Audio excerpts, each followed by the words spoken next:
The bloody hell are you, film fans? Welcome back to Nerdly Out Loud, the official channel of nerdly.co.uk, your favourite British home for all of your news, reviews and exclusive interviews. We like to cover everything from the big budget to the no budget to the low budget. We love independent movie, we support it, and we want to try and push it as much as possible. So whether your movie is in the cinema, doing great guns like Fast and the Furious, or if your movie has just dropped on Amazon Prime as an independent feature, we will also cover that. And this review is actually an Amazon movie. It's not so much a low budget. It's definitely not a low budget. By the tagline or by the title of the trailer, you will know what the movie is, but we will get there in a quick hot second. What I want to do first is I want to do one of those things that all these YouTubers out there do. We have cracked that 700. I was looking at 700. That was my goal, was to get past that. We're now at like 720 or something like that. Let's roll on to 800. Let's see if we can get there. That would be super awesome. So please do hit that like button, hit that subscribe button, and hit that notification bell. The notification bell will let you know whenever I drop one of my fantastic reviews or interviews or just awesomely goodness. So yeah, with this one, I wasn't intending to actually sit and review this movie. It is an Amazon movie, and it's got a lot of money behind it, obviously. But if there's one thing I love in my movies, as a nerd, as a geek, as a sci-fi fan, time travel. I love watching directors and writers walk through a veritable minefield of how the hell do we get past the timelines? How do we make this movie make sense? Because I've written myself into a hole, which 9 times out of 10 is what these guys do. Look at Avengers. They knew that they couldn't do time travel any justice, so they made a joke out of it. That's fine for some people. That's fine for Marvel audiences. If that is your thing, it's just not mine. The director of The Tomorrow War, and also the director of Lego Batman, by the way, we love our Batman around here, I kind of love the concept. His rules of time travel. It actually might make more sense than most movies out there. But we will get into that in a quick hot minute. I will be reviewing it. We're going to go through everything the way we normally do. We will talk a little bit about the story. We'll get into the cast and the characters, what I liked, what I didn't like, and finish off with my final thoughts of The Tomorrow War. But before we do get into this review, I want to give a quick shout out to the guys at Undone.com. Those guys hooked me up with an amazing Superman watch, the Kryptonian Decryptor, a fantastic watch that I absolutely loved. These watches are super high-end, just handmade by some of the best guys. These watches are absolutely gorgeous. I will put the links for the website in our description and on the screen and all that good stuff. Please do check out Undone Watches. Their Batman range is unbelievable. They even have like a little Batman section on the website because their watches are so brilliant. Please do go and check out Undone Watches. But yeah, that's neither here nor there. We're about to talk about The Tomorrow War. Okay, none of you are my child. Has anyone seen Miri? Aww.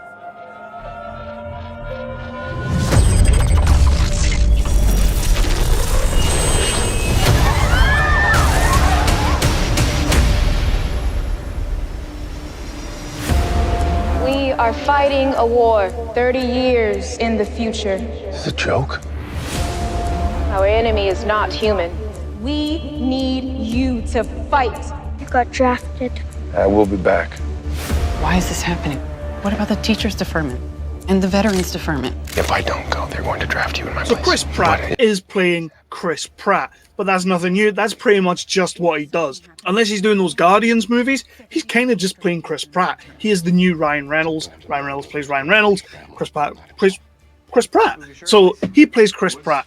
And he's like this sort of middle America kind of family man living in the terraced houses where every house is the same kind of thing. A super nice job as a science teacher, which will come into play later. Yeah, he's got a beautiful wife in Betty Gilpin from the Glow series, The Glamorous Ladies of Wrestling. And then he sits down to watch the 2022 World Cup in Qatar, and the Brazilians are invaded by a big portal CGI thing, and all these young people come out of it, and they're all soldiers, and they're from the future. They give this big sort of Bane-style speech where they're just kind of like, your future is going to end. There is a war going on. All of our people are dying. We need you to come into the future, because if you can't save our present, you cannot save your future. Yes, I'm not really going to get much else into this apart from the fact that he goes to the future. It's kind of like a conscription thing.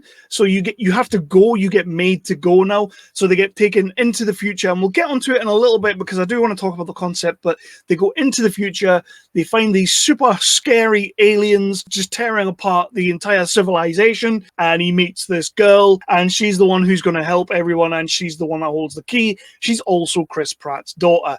I would have said spoiler alert right there, but it's pretty obvious that that's what's happening here.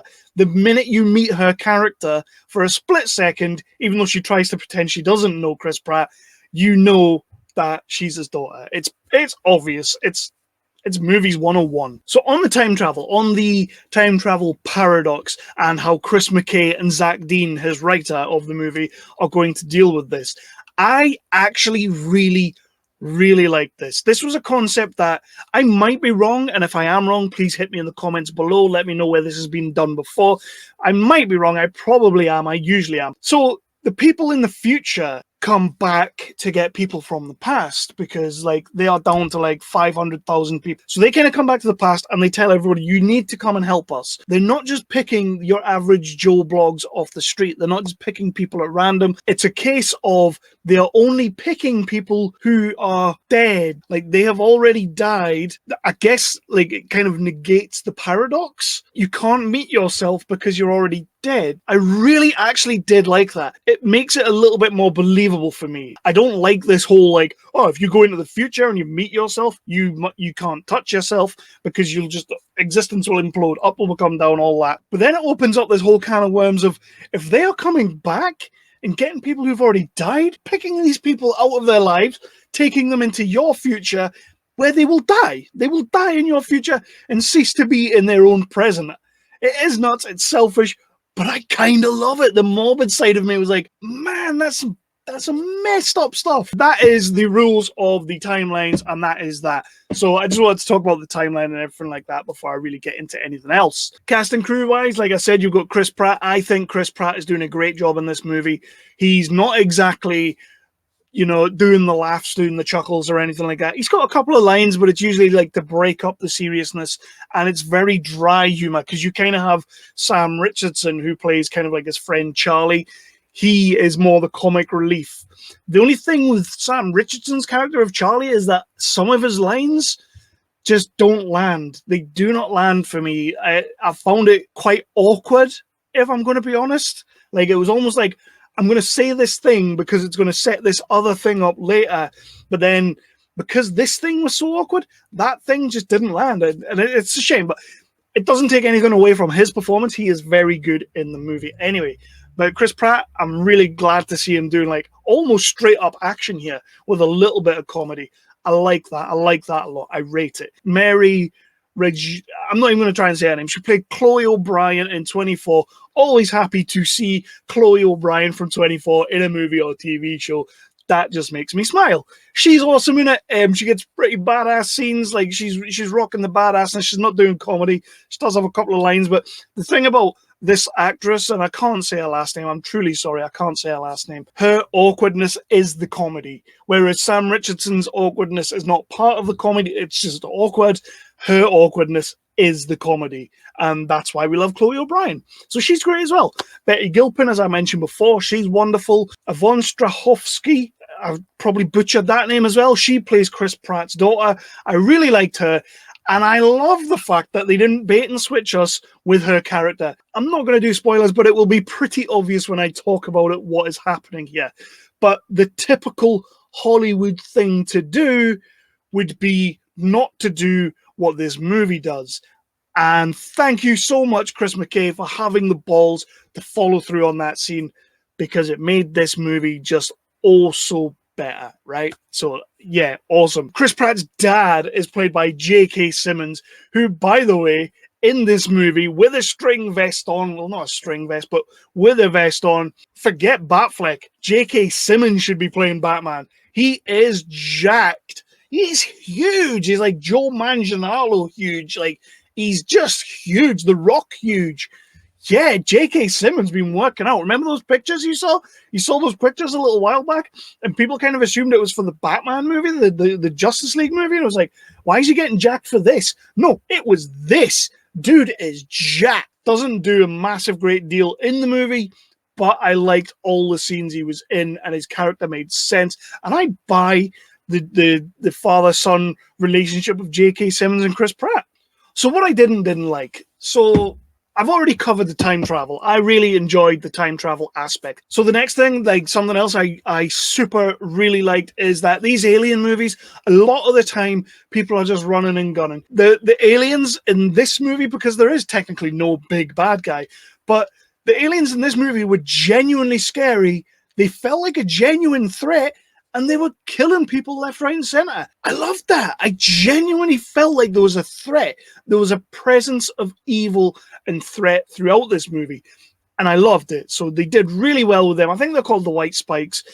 That kind of is a bad name, but I love these aliens. Now, what I didn't like, this is a pretty harsh thing but you know what? It adds about half an hour to the movie that I don't think is necessary. This half an hour of movie could have been a sequel, could have been a spin-off, could have been its own thing. There is a perfect place to end this movie. It's a really, really perfect place to end this movie. And it sort of brings a lot of things full circle from the start to this point where we get, it's not like a nice, tidy little bow, but it's sort of like leave it open just in case people really like this movie. It's a shame. It really is a shame.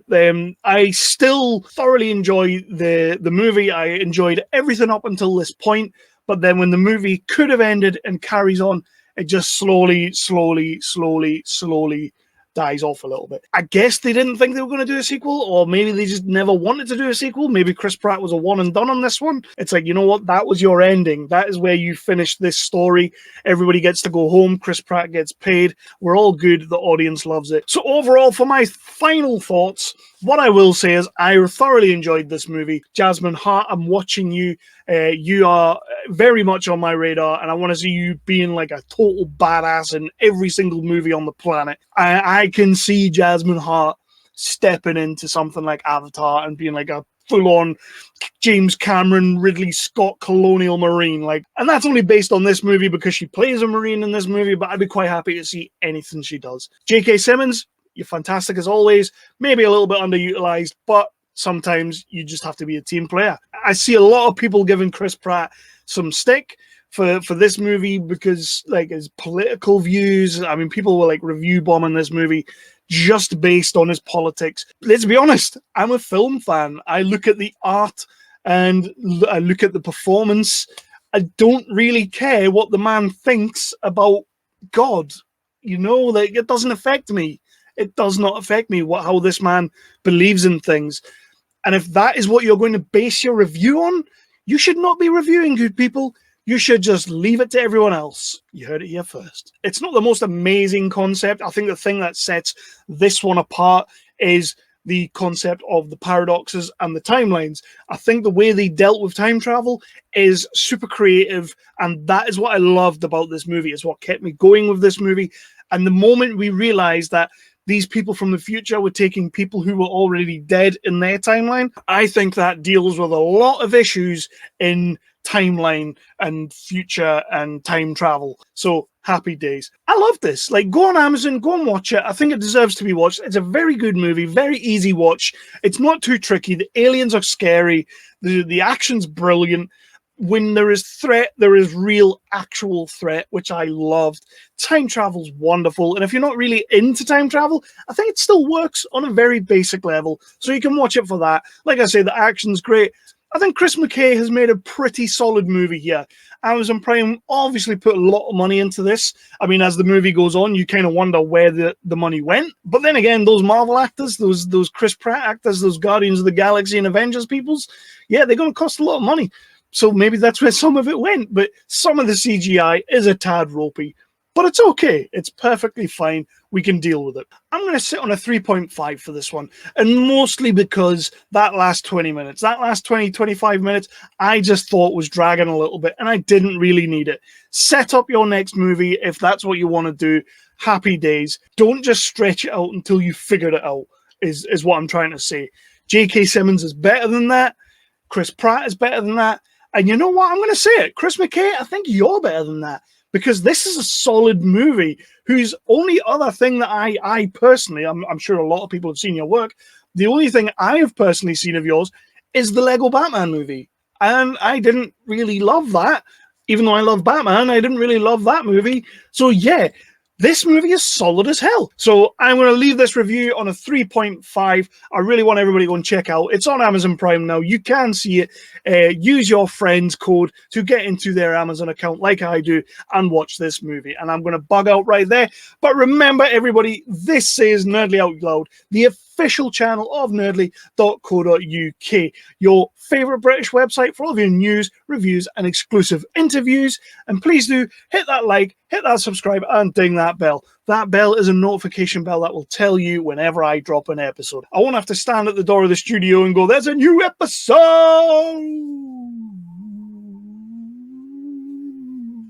You will just get a notification. And with that, I'm out.